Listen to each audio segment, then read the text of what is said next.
پہنچ گیا. حضرت عمر نے پوچھا اس قالین کا کیا کرنا ہے؟ لوگوں نے کہا اسے سنبھال کے رکھو، یادگار ہے. حضرت علی نے فرمایا یہ عیاشی کی یادگار ہے، اس کو تباہ کر دیا جائے.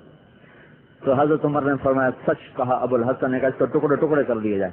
تو وہ اس کو ٹکڑے ٹکڑے کر کے تقسیم کر دیا گیا. تو ایک بالش 1 فٹ سے بھی کم ہوتا ہے. ایک بالش تو اس کا 30,000 درہم میں فروخت ہوا. 30,000 درہم. تو اللہ تعالیٰ نے حضرت محمد صلی اللہ علیہ وسلم کی شکل میں ہمیں رہبر دیا ہے، رہبر ایک کامل دیا ہے، جس کی زندگی ہمارے لیے دنیا اور آخرت میں مشعل ہے، نمونہ ہے. دنیا اور آخرت کی عزتیں اور سرداریاں ہیں. آپ کی بیویاں ہماری عورتوں کے لیے نمونہ. اللہ اس لیے ہمارے نبی نے 11 شادیاں. 11 ایک عورت ہوتی تو شاید ساری اس کے پیچھے نہ چل سکتی. تو 11 شادیاں شوق کی نہیں تھیں.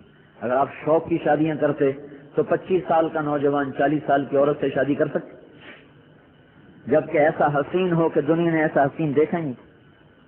ہمارے نبی کے حلیے کے بارے میں آتا ہے کہ آپ کیسے تھے؟ ظاہر الوضاء، صاف ستھرے، ابلج الوجہ، روشن چہرہ، لم تعبہ خجلا، موٹے نہیں تھے، لم تزری به ثقلا، پتلے نہیں تھے، درمیانہ متماسک البدن، بندھا ہوا آپ کا وجود اور جسم تھا، اور سبط القصد، سیدھا آپ کا قد تھا، سائل الاطراف، انگلیاں آپ کی حسین مخروطی انگلیاں، لمبی انگلیاں تھیں، راہ براہ، ہتھیلی کشادہ تھی، اور انور المتجرد، جسم سے جو حصہ باہر، کپڑوں سے جو حصہ باہر ہوتا تھا، ہتھیلیاں، پاؤں، چہرہ جیسے سورج کی طرح چمکتا تھا. اور آپ کے جسم پر کوئی بال نہیں تھے. دقیق المسربہ، صرف چھاتی کے درمیان میں سے بالوں کا ایک باریک تار چلتا تھا، خط اور ناف پہ جا کے ختم ہوتا تھا. باقی سارے جسم پر بال نہیں تھے. شیشے کی طرح شفاف آپ کا جسم مبارک تھا. زخم القرادیس، جوڑ بڑے مضبوط تھے، اور بعید ما بین المنکبین، 2 کندھوں کے درمیان فاصلہ زیادہ تھا، اور عریض الصدر، سینہ بڑا چوڑا تھا. اور اللہ جل جلالہ نے آپ کو چہرہ ایسا حسین عطا فرمایا تھا، یتلألؤ وجهه تلألؤ القمر لیلۃ البدر، 14ویں رات کے چاند جیسے چمکتا ہے، ایسے آپ کا چہرہ چمکتا تھا. 14ویں کے چاند میں تو داغ ہوتا ہے، ہمارا نبی بے داغ چہرے کا مالک تھا. مشربت بحمرہ، گالیں سرخ گلابی تھی، اور واسع الجبین، ماتھا چوڑا تھا. رجل الشعر، بال گھنگریالے تھے. عظیم الہامہ، سر بڑا تھا حسن کے ساتھ. کئی سر بے ہنگم بڑے ہوتے ہیں، 2 سر نظر آتے ہیں، آپ کا سر حسن کے ساتھ بڑا تھا. رجل الشعر، بال نیم گھنگریالے، پورے گھنگریالے نہیں، نیم ایسے بل کھاتے ہوئے بال تھے جو کان کی لو تک آتے تھے. کان کی لو تک جب کبھی سفر ہوتا کٹانے کی نوبت نہ آتی تو بڑھ کے وہ شانوں تک آ جاتے تھے، اور شانوں پہ ڈھلکے ہوئے ہوتے تھے، جس کی اللہ تعالیٰ نے قسم کھائی ہے والضحیٰ واللیل اذا سجا، مجھے تیرے روشن چہرے کی قسم اور تیری بکھری زلفوں کی قسم. جن بالوں کی اللہ قسم کھائے، جس چہرے کی اللہ قسم کھائے، اس پر تو حسن فدا ہے. حسین ہونا تو الگ بات ہے، خود اس سے حسن فدا ہے. اور اقن العرنین، آپ کا ناک یہاں سے تھوڑا بلند، آگے سے باریک، لہو نور یعلوہ، ناک کے اوپر نور کا ایک حالہ جگمگاتا رہتا تھا. ازج الحواجب، آپ کی بھویں گول تھیں، لمبی گول کمان کی طرح. من غیر کرن، جہاں بھویں آپ کے ملتی ہیں یہاں بال نہیں تھے صاف، یہاں یہ بال لوگ اتارتے ہیں، آپ کے یہاں بال خود نہیں تھے. پھر آپ کی نظروں میں چمک تھی. انجل العینین، نور تھا. پھر ادعجہما، موٹی اور سیاہ آنکھ تھی. اکحلہما، سرمگین، بغیر سرما لگائے سرما لگا رہتا تھا. اور احورہما، سفیدی سفید، سیاہی سیاہ. اشکل، سرخ ڈورے، موٹی بھی تھی لمبی بھی تھی. بعض آنکھ موٹی ہوتی لمبی نہیں ہوتی، بعض لمبی ہوتی موٹی نہیں ہوتی. تو ادعج موٹی، اشکل لمبی، سفیدی سفید، اوپر سرخ دھاریاں. آپ 4 برس کے تھے جب آپ اماں حلیمہ کے پاس تھے، تو یہود کا گزر ہوا، تو آپ کھیل رہے تھے. انہوں نے ایسے دیکھا، ان کی آنکھوں میں سے آنکھیں ڈال کر دیکھا، تو کہنے لگے اماں حلیمہ سے، یہ بچے کی آنکھوں میں جو سرخ ڈورے ہیں یہ وقتی ہیں یا شروع سے ہیں؟ تو اماں حلیمہ نے کہا شروع سے ہیں. تو یہود نے کہا یہ ہے آخری نبی آنے والا، یہ ہے وہ جس کا انسانیت کا انتظار. آپ کی نشانیوں میں سے تھا کہ اس کی آنکھیں حسن کا پیکر ہوں گی، جس میں سرخ ڈوروں کی جھلک ہوگی.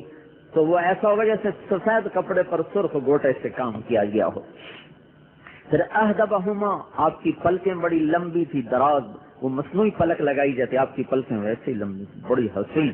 جس کو اللہ ایسا حسن ہے. پھر آپ کی گردن جو تھی کأنہ جید دنیۃ فی صفاء الفضہ، آپ کی گردن ایسی حسین تھی جیسے کسی مصور نے کسی گردن کو سراہی دار بنا کر ہاتھوں سے تراش کے گھڑ کے بنایا ہو. آپ کی لمبی سراہی دار گردن تھی، اور آپ کے ہونٹ جو تھے ولی الفم، تراشے ہوئے حسین جھڑے ہوئے ہونٹ تھے، جن میں سے جب مسکراتے تھے تو جب دانت ظاہر ہوتے تو براقت ثنایا آپ کے دانتوں سے نور نکل نکل کر دیواروں پہ پڑتا دکھائی دیتا. ایسا نور تھا. مشرب بحمرہ، گال گلابی رنگ، سہل الخدین، نہ پچکے ہوئے نہ چربی چڑھ کے ابھرے ہوئے، گولائی میں آپ کے گال تھے. کف اللحیہ، داڑھی مبارک بڑی گھنی تھی، سینے پر پھیلی ہوئی تھی. داڑھی اور سر میں 17 سفید بال تھے جن کو آپ مہندی لگایا کرتے تھے. اور کنگھی کرتے ہوئے آپ دائیں طرف سے پہلے کنگھی کرتے، بائیں طرف سے بعد میں کرتے. آپ مانگ نہیں نکالتے تھے، سیدھے بال پیچھے لے جاتے تھے. کبھی کبھی مانگ نکلتی تو بیچ میں سے نکلتی تھی، دائیں بائیں سے نہیں نکالتے تھے. اکثر آپ کنگھی سیدھی کرتے تھے، پیچھے بال لے جاتے.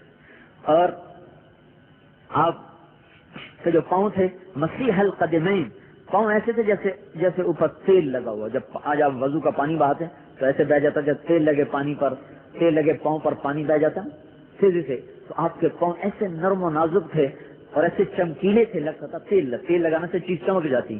تو آپ کے پاؤں ویسے ہی چمکتے تھے بغیر تیل لگائے، لگتا تھا جیسے تیل لگا ہوا. خمسان الاخمسین، یہ تلوے آپ کے بڑے گہرے تھے. اور ایک وسیم قسیم، آپ کو دیکھ کر کسی کا جی نہیں بھرتا تھا. وسیم اس کو کہتے ہیں جس کو دیکھنے سے آنکھ نہ بھرتی ہو. جتنا آپ کو دیکھا جاتا آپ کا حسن پہلے سے بڑھ جاتا. اور قسیم اس کو کہتے ہیں جس کو جدل سے دیکھو وہیں سے حسین نظر آئے، آگے پیچھے دائیں بائیں اوپر نیچے. جدل سے ہمارے نبی پر نظر پڑتی حسن پھوٹتا ہوا نظر آتا تھا. اور جب آپ بات کرتے تھے علیہ البہا، آپ پر ایک نور چھا جاتا تھا. جب آپ خاموش ہوتے تھے علیہ الوقار، آپ پر ایک وقار چھا جاتا تھا. ایسا حسن نہ دنیا میں آیا نہ آ سکتا ہے. تو ایسے جوان کو 40 سال کی عورت سے شادی کرنے کی کیا ضرورت ہے؟ آپ بھی کہتے ہیں میں 25 برس کا ہوں، میرے لیے 15 سال کی تلاش کرو، 20 سال کی تلاش کرو. اور قریش آپ کا نسب بھی جانتے ہیں، آپ کا حسب بھی جانتے ہیں، تو آپ کے لیے ساری لڑکیاں پیش کرنے کو تیار ہو جائے. نہیں، یہ بتایا کہ میری شادی بھی ضرورت کی ہے، کوئی شہوتوں کی نہیں ہے. پھر جب عمر 50 سال کی ہوگی پھر شادیاں شروع کر دیں. پھر حضرت سودا سے، پھر حضرت عائشہ سے، پھر حضرت حفصہ سے، پھر حضرت ام سلمہ سے، پھر حضرت ام حبیبہ سے، پھر جویریہ سے، پھر زینب بنت جحش سے، پھر زینب بنت خزیمہ سے، پھر صفیہ سے، پھر میمونہ سے. پھر شادیوں کی قطار لگی. کیوں؟ بڑھاپے میں شوق چڑھ گیا شادیوں کا؟ نہیں. جب اسلام کی شعائیں پھیلی اور اسلام پھیلنا شروع ہوا، عورتیں بھی آنا شروع ہوئیں، تو ایک عورت میں نمونہ مشکل تھا سب کا. خدیجہ کا معیار وہ ہے کہ سب اتباع نہیں کر سکتے. تو 11 بیویاں دے دی. کسی نے کسی کے پیچھے چل کے منزل پائی، کسی نے کسی کے پیچھے چل کے منزل پائی، کسی نے کسی کے پیچھے چل کے منزل پائی.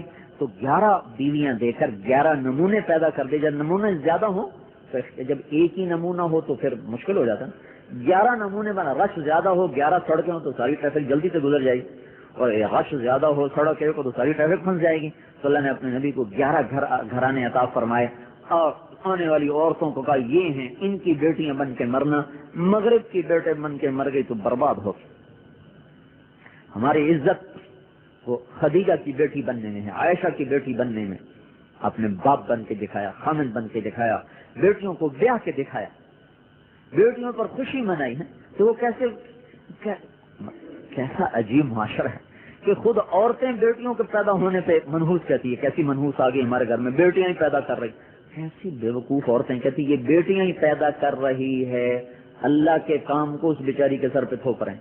یہ بیٹیاں ہی پیدا کر رہی ہے، کیسی منحوس آ گئی ہمارے گھر. تو یہ ساری دنیا کی عورتیں ہی منحوس ہیں، یہ پیدا ہی کیوں ہو؟